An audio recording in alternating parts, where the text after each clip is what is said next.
সোহেলি, আমি আছি এই মুহূর্তে পতেঙ্গা সমুদ্র সৈকত এলাকায়, যেটি চট্টগ্রাম 11 আসন। এই আসনে ধানের শীষের প্রার্থী আমির খসরু মাহমুদ চৌধুরী তিনি তরুণ প্রজন্মের ভোটারদের সাথে মত বিনিময় করছেন। একটি অনুষ্ঠানের তিনি আয়োজন করেছেন, সেখানে তিনি তরুণ ভোটারদের নানা ধরনের যে চিন্তা ভাবনা সেগুলো তিনি আসলে শুনেছেন, তাদের কাছ থেকে তিনি মতামত নিয়েছেন এবং তার যে মতামত সেটিও তিনি আসলে জানিয়েছেন। আমরা আমির খসরু মাহমুদ চৌধুরী আছেন আমাদের সাথে, আমরা একটু আপনি তরুণদের বক্তব্য শুনলেন, এই যে ব্যতিক্রমী উদ্যোগ এটি আসলে মূলত কেন নিলেন, কি জানতে পারলেন, তরুণদের ভাবনা কি? আমাদের মডেল কথা জানতে হবে না।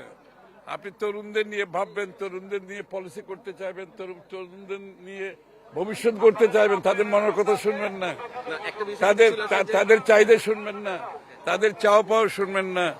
এইটাই তো উদ্দেশ্য ছিল। আমরা তো রাজনীতিবিদরা আসি, বক্তৃতা দিয়ে আবার চলে যায়, কিন্তু এই লোকগুলো যারা আসলো তাদের মনের মধ্যে কি চলছে, তারা কি ভাবছে, তাদের চাহিদা কি, আমরা কতটুকু কোন কোন জায়গায় আমরা ফেল করেছি, কোথায় আরো ভালো করা যেত, এই যে তাদের বক্তব্যের মাধ্যমে অনেক কিছু উঠে আসছে।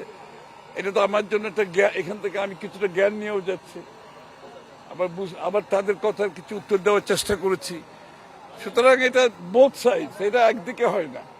আপনি দেশ গড়তে হলে একদিকে হবে না, আপনি সবাইকে নিয়ে দেশ গড়তে হবে, সবার কথা শুনতে হবে, বুঝতে হবে, ধারণ করতে হবে, চেষ্টা করতে হবে। এটা একটা প্রচেষ্টা মাত্র, আর কিছু না।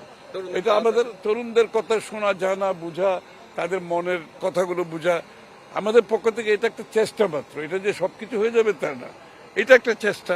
আমরা আরো কথা বলার চেষ্টা করবো, আরো বিভিন্ন ফরম্যাটে কথা বলবো, আরো বিভিন্ন সেকশনের লোকের সাথে কথা বলবো।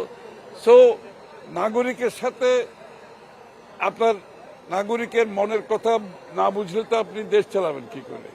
তো তাদের সাথে আমাদের যে যোগাযোগ, যে আমরা বলি যে পার্টিসিপেটরি, অংশগ্রহণমূলক গণতন্ত্র, এটা অংশগ্রহণমূলক গণতন্ত্রের একটি অংশ আর কি, যে ডেমোক্রেটাইজেশন অফ সবকিছু। খালি রাজনীতি তো ডেমোক্রেটাইজেশন না, তাই না? আমাকে অর্থনীতি করতে হবে, আমাদের স্পোর্টসকে ডেমোক্রেটাইজেশন করতে হবে, সংস্কৃতিকে সব জায়গায় সব মানুষের অংশগ্রহণ করতে হলে তাদের কথাগুলো তো শুনতে হবে, বুঝতে হবে। এইটাই উদ্দেশ্য, আর কিছু। একটি রাজনৈতিক প্রশ্ন করি, জামাত নানাভাবে অভিযোগ করছে যে নির্বাচনের এটা স্পয়েল করে দিলে তুমি। এত সুন্দর একটা আলোচনা, এখানে তুমি একটা নিয়ে আসতেছো আর কি। এটা এত সুন্দর একটা আলোচনার মধ্যে এটা এই কথার দরকার আছে এখন? তুমি মনে করো এটা দরকার আছে? আমরা আরেকটা প্রশ্ন করি, সেটা হচ্ছে যে আপনি একটা অ্যাপসের কথা বললেন এবং এখান থেকে যে অভিযোগ করা হয়েছে যে চাঁদাবাজির যে জায়গাটা, সেটার বিষয়ে আসলে আপনি একটা স্পষ্ট বক্তব্য দিয়েছেন যে বিএনপিতে চাঁদাবাজের জায়গা নেই। আমরা একটু স্পষ্ট আপনার মুখেই জানতে চাই অ্যাপস নিয়ে আসলে কি চিন্তা ভাবনা এবং সেখানে অ্যাপস শুধু চাঁদাবাজির জন্য না, অ্যাপসের মধ্যে ওদের সার্বিক যে নাগরিক আকস্মিক যে সমস্যার সম্মুখীন হয়, আকস্মিকভাবে যে সমস্যার সম্মুখীন হয়, তখন হয়তো তার তো হাতে কিছু থাকে না, কি করবে না করবে সে বুঝতে পারে না।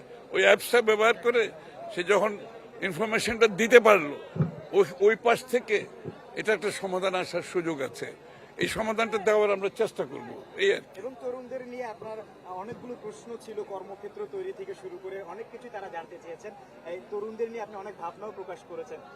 একটি বার্তা আপনি যদি এক কথায় বলতে চান, তরুণরা কেন বিএনপি এবারে তাদের প্রথম ভোটটা বিএনপিকে দিবে? কারণ বিএনপি বাংলাদেশ যখনই সংকটময় মুহূর্তে পড়েছে, যখনই বাংলাদেশের একটা কি বলে ক্রান্তি লগ্নে পড়েছে দেশ, বিএনপি সবসময় এই দেশটাকে উত্তরণের জন্য খুব সফলভাবে বিগত দিনে কাজ করেছে। আপনি যদি ধরেন একেবারে স্বাধীনতার পর একদলীয় বাকশাল থেকে বহুদলীয় গণতন্ত্র ফিরিয়ে নিয়ে আসা, আধুনিক অর্থনীতি, মুক্তবাজার অর্থনীতি, সকলের অংশগ্রহণ, পরবর্তীতে দেশনেত্রী বেগম খালেদা জিয়া স্বৈরাচার। দর্শক, এতক্ষণ আমরা বিএনপির 11 আসনের প্রার্থী আমির খসরু মাহমুদের বক্তব্য শুনছিলাম।